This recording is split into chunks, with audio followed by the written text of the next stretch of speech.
ఓం సాయిరామ్. శ్రీ సచ్చిదానంద సమర్థ సద్గురు సాయినాథ్ మహారాజ్కి జై. మన సాయి కుటుంబ సభ్యులందరికీ నమస్కారం అండి. ఎలా ఉన్నారు, ఏం చేస్తున్నారు? మీరందరూ కూడా సంతోషంగా, క్షేమంగా, ఆరోగ్యంగా ఉండాలని, సాయినాథుని యొక్క ఆశీస్సులు మనపై ఎప్పుడూ ఉండాలని మనస్ఫూర్తిగా ఆ సాయిని వేడుకుంటూ ఈరోజు వీడియోను మొదలు పెడుతున్నాను. ఇక ఈరోజు వీడియోలో బాబాగారి సందేశం ఏమిటి అంటే, బిడ్డ, తొందరపడి నీవు కాలదనుకోకు. నీకు ఈ గురువారం వేళ, ఈ నెల 24వ తేదీన గురువారం వేళ ఒక మంచి శుభవార్త నీకు తప్పకుండా వినేలాగా ఒక మంచి అవకాశాన్ని కల్పిస్తున్నానంటున్నారు. బాబాగారి సందేశంలో ఉన్నటువంటి పరమార్థం ఏమిటో తెలుసుకుందామండి. అంతకన్నా ముందు మన ఛానల్ చూస్తున్నట్లయితే సబ్స్క్రైబ్ చేసుకొని వీడియోకి లైక్ చేసి సపోర్ట్ చేయండి. బాబాగారి సందేశాన్ని తెలుసుకోబోయే ముందుగా చాలామందికి ఎన్నో సమస్యలు, ఇబ్బందులు ఎదురవుతూ ఉంటాయి. అంటే ఒక్కొక్కరికి ఒక్కొక్క సమస్య ఉంటుందండి. ప్రేమ, పెళ్లి, సంతానం, వ్యాపారం, భార్యాభర్తల మధ్య గొడవలు, కోర్టు సమస్యలు, ఇలా మీకు ఏదైనా సమస్య ఉంటే శ్రీ సాయి భగవతి జ్యోతిష్యాలయం గురువుగారు పవన్ నంబూద్రి గారు మీరు ఉన్న చోటనే ఫోన్ ద్వారా మీకు ఒక మంచి పరిష్కార మార్గాన్ని తెలియజేస్తారు. 9043637512 గురువు గారిని సంప్రదించవలసినటువంటి ఫోన్ నెంబర్. ఇక ఇప్పుడు బాబాగారి సందేశం గురించి తెలుసుకుందాం. బిడ్డ, నీవు ఈరోజు ఇది వింటే చాలా ఆనందానికి గురవుతావు. ఎందుకంటే చాలా రోజుల తర్వాత నువ్వు వినాలనుకున్నటువంటి ఒక మంచి శుభవార్తను నీ ముందుకు తీసుకురాబోతున్నాను. అది కూడా ఈ గురువారం వేళ నీకు అద్భుతమైనటువంటి అవకాశాన్ని కూడా కల్పించబోతున్నాను. బాబా ఈరోజు ఒక మంచి సందేశాన్ని నీ కోసం మాత్రమే తీసుకొచ్చాడని చెప్పి పరిపూర్ణంగా నమ్ము. నీ జీవితాన్ని నువ్వు మరింత ఆనందభరితం చేసుకోవాలనేదే నా ఉద్దేశం. కాబట్టి నువ్వు ఎంతగా ఆలోచిస్తూ ఉంటే నీ ఆలోచనల్లో నేను ఉండిపోయి ఆలోచనలన్నింటినీ కూడా బయటకు పంపించేసి మంచి ధైర్యాన్ని అందివ్వడానికి, ఇలాంటి సందేశాలను ఎన్నో నీ ముందుకు తీసుకురావడానికి ఎప్పుడూ కూడా ఈ బాబా నీకు ఏదో ఒక విధంగా సహాయాన్ని అందిస్తూనే ఉంటాడు. అది ఒక మాటల రూపము కావచ్చు, లేదంటే ఏదైనా నీ చూపుల ద్వారా ఏదైనా ఒక మంచి సందేశాన్ని నువ్వు చూడటం కావచ్చు, లేదంటే ఎవరి ద్వారా అయినా మాట సహాయం కావచ్చు. ఇలా ఏదో ఒకటి నన్ను నమ్ముకున్నటువంటి నీకు ఎప్పుడూ కూడా నేను నిరాశనైతే మిగిల్చను. అయితే ఈరోజు నేను నీ ముందుకి ఏ సందేశాన్ని తీసుకొచ్చానో తెలుసా? నువ్వు చాలా రోజుల నుండి కలలు కంటూ ఉన్నావు. నీ జీవితానికి సంబంధించినటువంటి ముఖ్యమైనటువంటి ఒక కోరిక కావచ్చు, లేదంటే ఏదైనా ఇతరత్ర నీకు సంబంధించింది, అలాగే నీ కుటుంబానికి సంబంధించినటువంటి ముఖ్యమైనటువంటి వార్తను నాకు నేను వినేలా చేయి బాబా, నేను సంతోషంగా ఉంటే నువ్వు చూడవా అని చెప్పి అడుగుతున్నావు కదా. కాబట్టి ఈరోజు దానికి సంబంధించినటువంటి సందేశాన్ని నీ ముందుకు చెప్తున్నాను. బాబా ఎప్పుడు కూడా తన బిడ్డలకు ఆయన మీద ఏర్పరచుకున్నటువంటి పూర్తి విశ్వాసం, నమ్మకాన్ని ఎప్పుడూ కూడా ఒమ్ము చేరండి. ఇలాంటి సందేశం రూపంలో ఏదో ఒక విధమైనటువంటి సూచనలను అందిస్తూనే ఉంటారు. అయితే ఈరోజు ఏ భక్తుడికో ఏ భక్తురాలకో తెలియదు, కానీ బాబా ఇలా చెప్తున్నారు. బిడ్డ, నువ్వేమీ బాధపడనవసరం లేదు. నాకు తోడుగా ఎవరూ లేరు, నేను ఒంటరిగా ఉన్నాను అనుకునేటటువంటి నీ నీ మనసును, ఇక నీ ఆలోచనలన్నింటినీ కూడా చంపేసుకో. ఎందుకంటే నేను భయపడాల్సినటువంటి అవసరం లేదని ఇంతగా చెప్తున్నా కూడా నువ్వు భయపడుతున్నావు. ఎందుకంటే నీలో ఉన్నటువంటి ఆలోచనలే నీ భయానికి కారణమవుతున్నాయి. కాబట్టి ఆలోచనలు పక్కన పెట్టేసాయి. నువ్వు సంతోషంగా ఉండాలని, నువ్వు సంతోషంగా ఉంటే చూడాలనేదే బాబా కోరిక. కాబట్టే ఈరోజు ఇంతగా నీకు ఒక మంచి సందేశాన్ని నీ ముందుకు తీసుకొచ్చి మరి పదే పదే ఎందుకు చెప్తున్నానో తెలుసా? నీ మనసు ప్రశాంతంగా ఉండాలనేదే నా ధ్యేయం. నీకు కావలసినవన్నీ కూడా తప్పక దొరుకుతాయి. అందుకు మంచి సమయం ప్రారంభమైందనే చెప్తున్నాను కదా.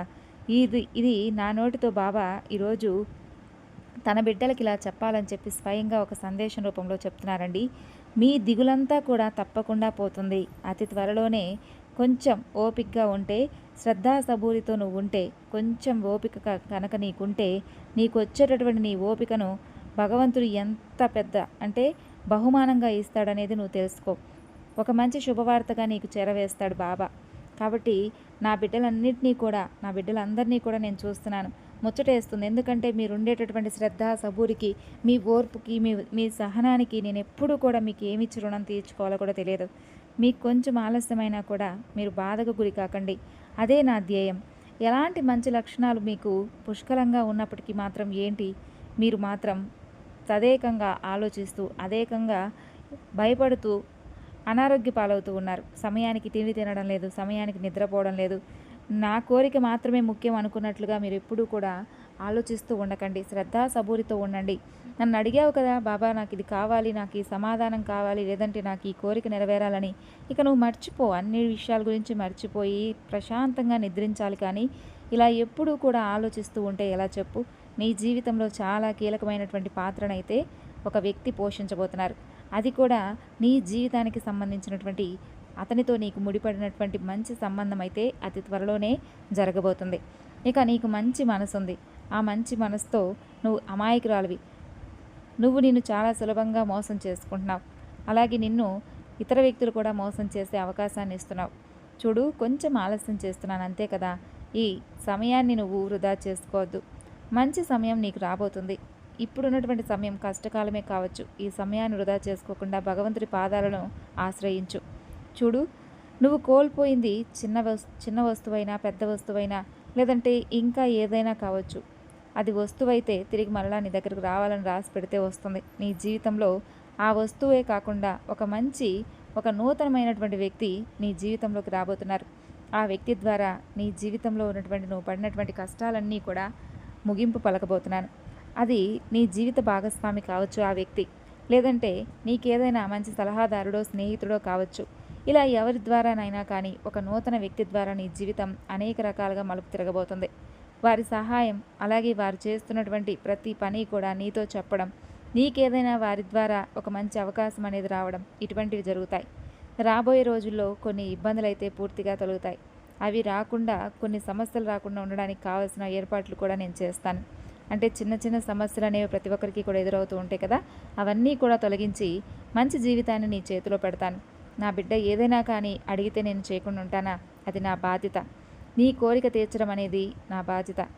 ఎందుకంటే ఒక తల్లి తన బిడ్డలకు కావాల్సినవన్నీ కూడా చేసి పెట్టి వారు తింటుంటే ఎంత మురిసిపోతుందో, అలాగే నా బిడ్డలు అడిగినవన్నీ కూడా నేను ఒక్కొక్కటిగా చేసి పెట్టి వారికి అన్నీ అనుకూలంగా మార్చి వారి జీవితాన్ని వారికి ఇస్తే వారు చూసుకునేటటువంటి ఆనందం, వారి కంట్లో ఉన్నటువంటి ఆ ఆనందాన్ని, ఆనంద బాష్పాలను చూసి నాకు అంతకన్నా ఏం కావాలి?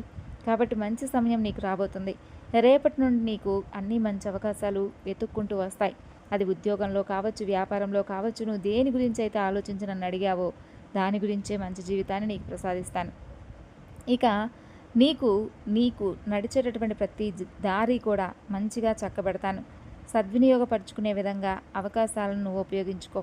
అలాగే నీ మనసును, నువ్వు అడిగినటువంటి కోరికలు ఎప్పుడు నెరవేరుతాయా, జీవితంలో నేను ఎప్పుడు సంతోషంగా ఉంటానా అని చెప్పి నువ్వు అడిగినటువంటి ప్రతి సమస్యకు కూడా సమాధానం రాబోతుంది. ఇబ్బందులన్నీ కూడా ఒక్కొక్కటిగా నెరవేరిపోతాయి.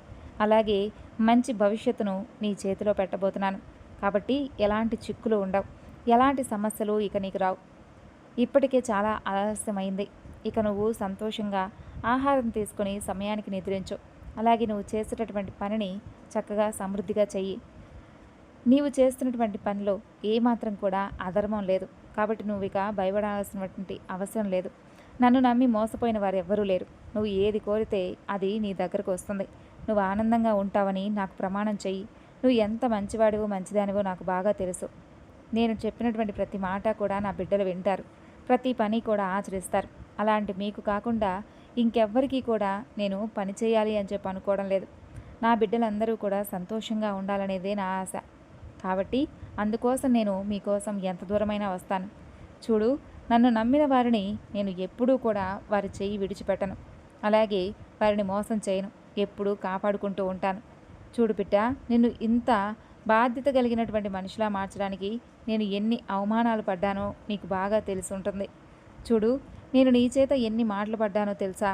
నువ్వు ప్రతిదానికి కూడా అలుగుతూ ఉండేవాడివి. బాబా నాకు ఇలా చేయలేదు అని చెప్పి నా పైన నిందలు వేసేవాడివి. అది నీ తప్పు కాదులే, అది మానవ నైజం అని చెప్పి నాకు తెలుసు. నీకు నేను ఇచ్చిన చనువు అలాంటిది. అదే చనువుతో నాతో ఎప్పుడూ కూడా ఉండు. కాదనడం లేదు. ఒక తల్లిగా, తండ్రిగా నన్ను భావించు. నా బిడ్డవి కాబట్టే ఒక తల్లిదండ్రి బిడ్డల మధ్య ఒక చనువు ఏ విధంగా అయితే ఉంటుందో అంతే విధంగా నీకు నాకు ఒక చనువు అనేది ఏర్పడింది. నీ పసి మనసుతో నువ్వు బాధపడితే నేను దాన్ని పెద్దగా పట్టించుకోను. అలాగే నువ్వు నన్ను దూషించినా కూడా నేను పెద్దగా పట్టించుకోను. ఈ తండ్రికి అన్నీ తెలుసు, ఏది ఎప్పుడు చెయ్యాలో, ఏది ఎప్పుడు ఇవ్వాలి అనేది. కాబట్టి ఆ సమయం రాబోతుంది. నీకన్నీ కూడా మంచి అవకాశాలు నేను సృష్టించేస్తాను. నీ భవిష్యత్తు గురించి ఇక నువ్వు దిగులు పడవద్దు. నీకు అన్నీ కూడా అనుకూలంగా మారుస్తాను. అలాగే నీ కుటుంబానికి నువ్వు ఏదైతే వారికి అందించాలని చెప్పి, మంచి జీవితాన్ని అందించాలని చెప్పి అనుకున్నావో అవి కూడా నీ ద్వారా జరిపిస్తాను. నువ్వే ఆశ్చర్యపోతావు. కొద్ది రోజులు సహనంగా ఉంటే నీ జీవితంలో వచ్చే మంచి మలుపు అనేది నీకు ఆశ్చర్యం కలిగిస్తుంది. నేను చెప్పినట్లుగా నా దారిలో నడుచుకుంటావు కదూ, శ్రద్ధా సబూరితో ఉంటావు కదూ. ఏది సాయి చేతిలో చెయ్యి వేసి ప్రమాణం చేసి చెప్పు. ఇక నుండి నేను చెప్పినవన్నీ కూడా తూచా తప్పకుండా పాటిస్తానని, నీ ఓర్పుకు, నీ సహనానికి మంచి బహుమతి అందిస్తాను. సంతోషంగా ఆనందంగా ఉంటావని ఈ సాయి నీ నుండి కోరుకుంటూ సెలవు తీసుకుంటున్నాడు. విన్నారు కదండి బాబాగారి సందేశం. ఈ సందేశం మీ అందరికీ నచ్చింది అనుకుంటున్నాను. నచ్చితే తప్పకుండా మరికొంతమందికి షేర్ చేయండి. మరొక చక్కని బాబాగారి సందేశంతో మరలా కలుసుకుందాం. అంతవరకు నమస్కారం. ఓం సాయిరామ్. సర్వేజన సుఖినో భవంతు.